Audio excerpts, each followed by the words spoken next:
December 22, 1944. General Heinrich von Luttwitz stood inside his command post south of Bastogne, examining the map with quiet confidence. The American paratroopers were encircled. His encircled Panzer Corps had sealed the town from all sides. Within hours, they would receive his demand to surrender. The Ardennes offensive was unfolding even better than originally anticipated. The weather remained hostile, grounding Allied aircraft. Everything appeared to be moving according to plan. Then the first messages arrived from his southern outposts. American armor was advancing north. This was no reconnaissance effort, no limited probe. Entire formations were on the move, large, organized units pushing through terrain and weather conditions that should have made such movement impossible. Von Luttwitz had served as a professional soldier for more than 30 years. He knew the habits of American forces. He understood what they typically could and could not do. They were deliberate, systematic, reliant on massive firepower and air superiority. They did not abruptly pivot entire corps 90 degrees in winter on icy roads with less than 2 days' notice. From an operational standpoint, it made no sense. Yet the reports kept coming. 3 days earlier, on December 19th, General George S. Patton had been seated in a schoolhouse in Verdun alongside Supreme Commander Dwight D. Eisenhower and the senior Allied leadership. The German breakthrough in the Ardennes had created a critical situation. The central question was how to respond to the encirclement of the American garrison at Bastogne. Patton had calmly stated that he could launch an attack north with 3 divisions within 48 hours. Most of the generals present believed he was exaggerating, or worse, indulging in fantasy. Patton's Third Army was engaged in offensive operations to the east, nearly 100 miles south of Bastogne. The roads were frozen sheets of ice. The winter weather was among the worst in decades. Patton, however, was entirely serious. On December 20th, while von Luttwitz continued tightening the noose around Bastogne, Patton's staff began executing one of the most demanding operational maneuvers of the entire war. The Third Army's Bastogne Corps would maintain pressure to the east. Meanwhile, Third Corps would disengage from combat, swing 90 degrees north, and drive directly toward Bastogne. 3 divisions, the 4th Armored Division, the 26th Infantry Division, and the 80th Infantry Division, over 130,000 men, thousands of vehicles, hundreds of tanks, all funneling through a limited road network under conditions that barely allowed movement at all. The German High Command was well aware of Patton's reputation. Field Marshal Gerd von Rundstedt, commanding German forces in the west from headquarters near Frankfurt, had been fighting the Americans for over 2 years. He regarded Patton as the most dangerous Allied commander, the only one who truly understood mobile warfare in the German tradition. Even so, when Rundstedt received intelligence reports on December 21st indicating American columns moving north, he refused to believe Patton could have accomplished such a maneuver so rapidly. Field Marshal Walter Model, commanding Army Group B and directly responsible for overseeing the Ardennes offensive, reacted differently. Model was a veteran of the Eastern Front. He understood what desperation could compel an army to attempt. When his intelligence officers reported American movements toward Bastogne, Model immediately grasped the implications. If Patton reached the town, the entire southern flank of the German offensive would be exposed. The 5th Panzer Army, advancing west toward the Meuse, would suddenly face attacks on its supply lines. Model issued urgent orders. Bastogne must be held. The American relief force had to be stopped. The fate of the entire offensive could depend on it. General Hasso von Manteuffel commanded the 5th Panzer Army, the primary striking force of the Ardennes offensive. He was a compact, intense officer who had risen through demonstrated ability rather than political favor. Manteuffel was widely regarded as one of Germany's most capable armored commanders. On December 21st, he faced a dilemma with no good solution. His panzer divisions were pushing west, racing to reach the Meuse River before Allied forces could reorganize. Pulling them back to counter Patton would mean abandoning the offensive's central objective, yet ignoring the threat from the south risked having Patton sever his supply lines entirely. Manteuffel made his decision. The siege of Bastogne would remain the responsibility of von Leutwitz's infantry and whatever armored units could be spared. The main thrust would continue westward. It was a calculated gamble. Manteuffel was betting that Bastogne would fall quickly, or that Patton's relief force could be delayed long enough for the offensive to succeed. It was the kind of decision that determines the outcome of campaigns. On December 22nd, Patton's forces struck north. The 4th Armored Division, commanded by Major General Hugh Gaffey, led the advance. Following closely were the 26th Infantry Division, under Major General Willard Paul, and the 80th Infantry Division, commanded by Major General Horace McBride. The conditions were merciless. Snow and fog reduced visibility to mere yards. Roads were coated in ice. Vehicles slid into ditches. Men froze where they stood. They advanced regardless. Von Leutwitz's southern screening units were the first to absorb the impact. They were unprepared for the force that descended upon them. American artillery, arguably the most effective in the war, came down in devastating concentrations that erased defensive positions. American armor, supported by infantry that somehow kept pace through deep snow, pushed through defenses that should have held for days. Throughout December 22nd and 23rd, reports flooding into von Leutwitz's headquarters grew increasingly desperate. This was not a reconnaissance in force. The Americans were not testing the line. They were attacking with sustained intensity, signaling their intention to break through at any cost. Key towns anchoring the German defenses fell under assault. Martelange and Warnash were taken after brutal fighting. Von Leutwitz committed what reserves he could spare to reinforce the southern line. But the effort proved insufficient. The 4th Armored Division was no ordinary American unit. It had been in nearly continuous combat since July, driving across France and into Lorraine. Its soldiers were experienced. Its tank crews were accurate and aggressive. Its commanders understood that speed and violence could replace meticulous preparation. On December 23rd, von Leutwitz issued his surrender demand to the American commander in Bastogne, Brigadier General Anthony McAuliffe. 2 German officers advanced under a white flag and delivered a typed ultimatum. McAuliffe's one-word reply, "Nuts," would later become famous. What is often overlooked is why the demand was sent at that moment. Von Leutwitz issued the ultimatum not because the siege was succeeding, but because it was unraveling. He needed Bastogne to fall immediately, before Patton could break through. When the Americans refused, von Leutwitz faced an impossible situation. He now had to assault Bastogne while simultaneously defending against Patton's advance. He did not possess the forces required to accomplish both. From Army Group B headquarters, Field Marshal Model closely monitored the unfolding crisis. Recognizing the danger to the southern flank, he began pulling units from other sectors to reinforce it. The Panzer-Lehr Division, commanded by General Fritz Bayerlein, received orders to move south and halt the American advance. Bayerlein was a veteran of North Africa and Normandy, an experienced commander with a solid grasp of armored warfare, but his division was in poor condition. It had been fighting almost continuously since the offensive began. It was under strength, short of fuel, and exhausted.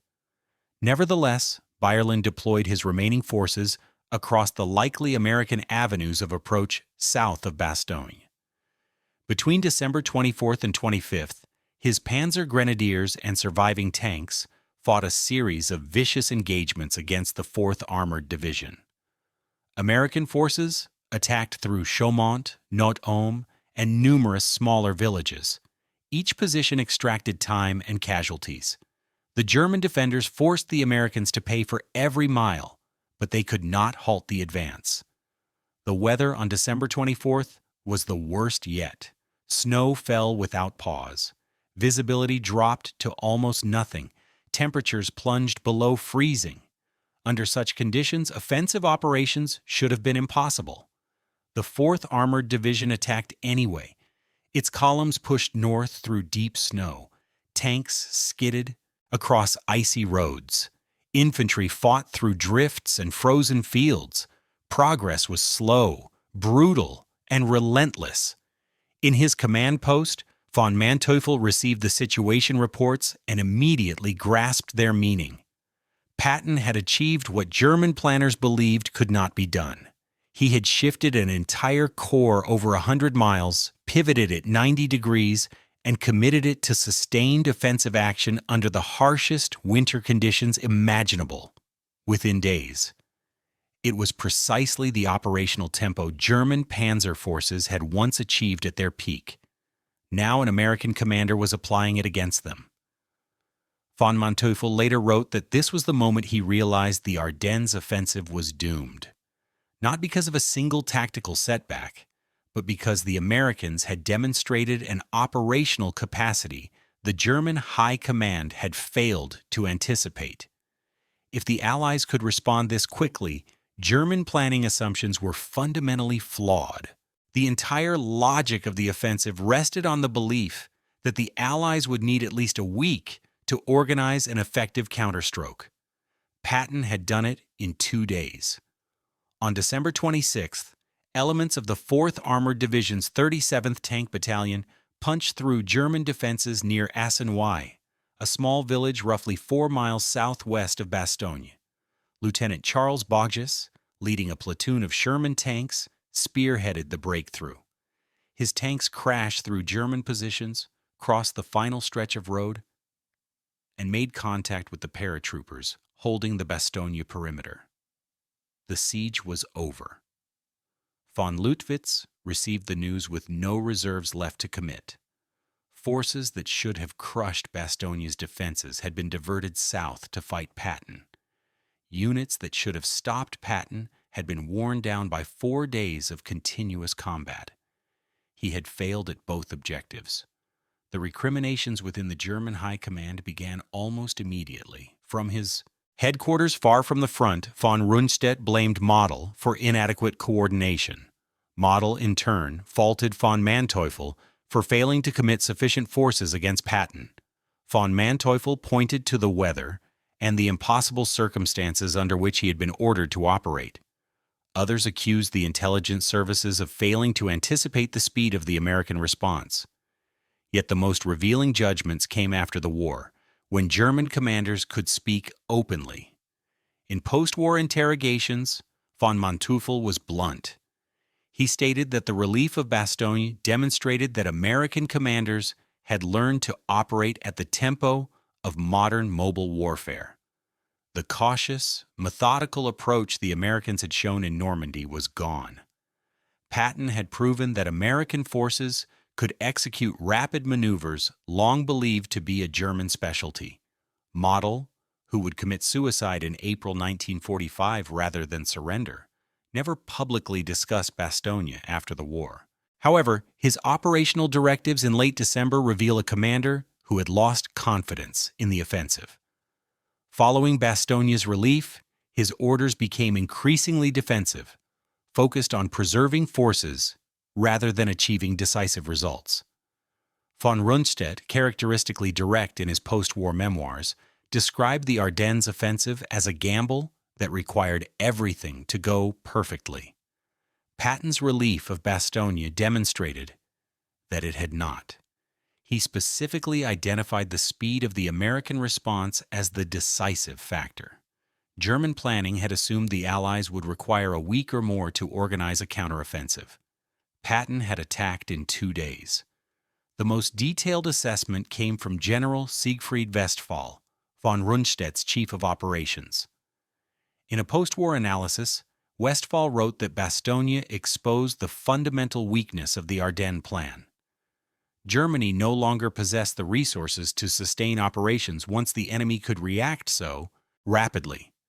Panzer divisions intended to drive toward the Meuse were instead forced into defensive battles against Patton's forces.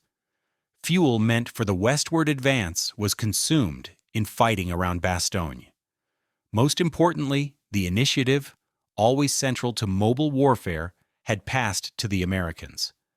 Westphal noted an additional effect echoed by other officers.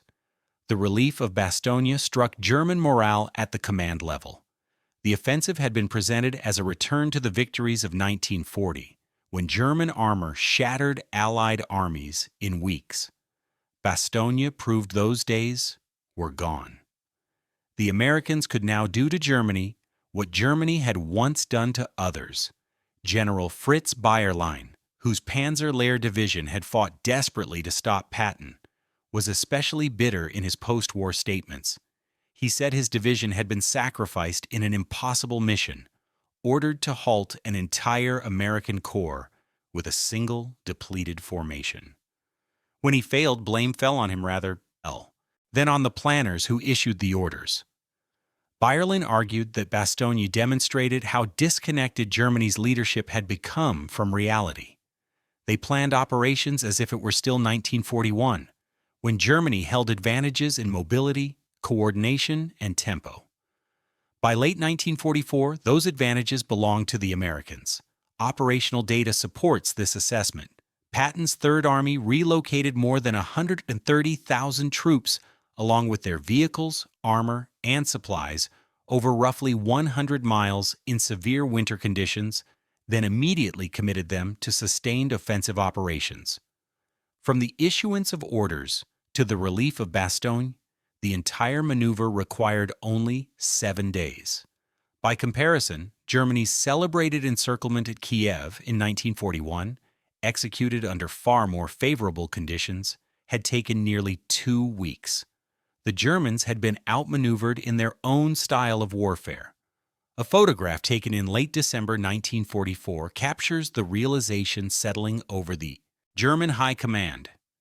It shows Field Marshal Model studying a map of the Ardennes. His face appears strained, his expression hollow.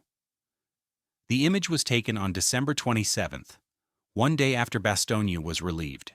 By then, Model understood the offensive had failed. The only remaining question was how many forces he could salvage during the withdrawal. Von Leutwitz, the corps commander responsible for the siege, was more reflective in his post-war comments. He observed that military history contains moments when one side accomplishes something the other believes impossible, and that such moments often decide campaigns. Patton's relief of Bastogne, he said, was one of those moments. His assumption that the Americans would require at least a week to organize relief had been reasonable, based on prior experience. Patton, however, was not a reasonable general. He understood that in mobile warfare, speed outweighs perfect preparation. Von Leutwitz also noted that Bastogne revealed something deeper than Patton's skill. It exposed the overwhelming industrial and organizational capacity of the United States. Only an army with immense resources could afford such an operation. The fuel required alone would have crippled a German corps. The Americans expended it without hesitation. This realization, von Leutwitz said, convinced him at a fundamental level that Germany could not win the war. This theme appears repeatedly in German post-war testimony. Officers admired Patton's audacity and the execution of the Third Army, but were stunned by the scale of American resources. The 4th Armored Division consumed fuel and ammunition at rates impossible for German units to sustain. American losses were replaced within days. German losses were permanent. General von Manteuffel later remarked that Germany had lost the war in factories and oil fields, not on the battlefield. Bastogne proved this reality. The operation succeeded, not because American soldiers were inherently superior, but because American industry could support a tempo of war Germany could no longer match. The immediate tactical consequences were clear. Without control of Bastogne, German supply routes were compromised. Units intended to reach the Meuse were instead locked in defensive fighting. By early January, the German army was retreating. The psychological impact was even greater. The Ardennes offensive had been Hitler's final gamble, requiring the concentration of Germany's last mobile reserves and the stripping of other fronts. When it failed, no alternatives remained. German commanders who had opposed the offensive felt no satisfaction in being proven right. They now watched as forces that might have defended Germany itself were expended in a futile effort. In post-war questioning, von Rundstedt was asked what he thought when Bastogne was relieved. He replied that he knew the war was over, not immediately, but inevitably. Junior officers who fought around Bastogne recorded similar realizations.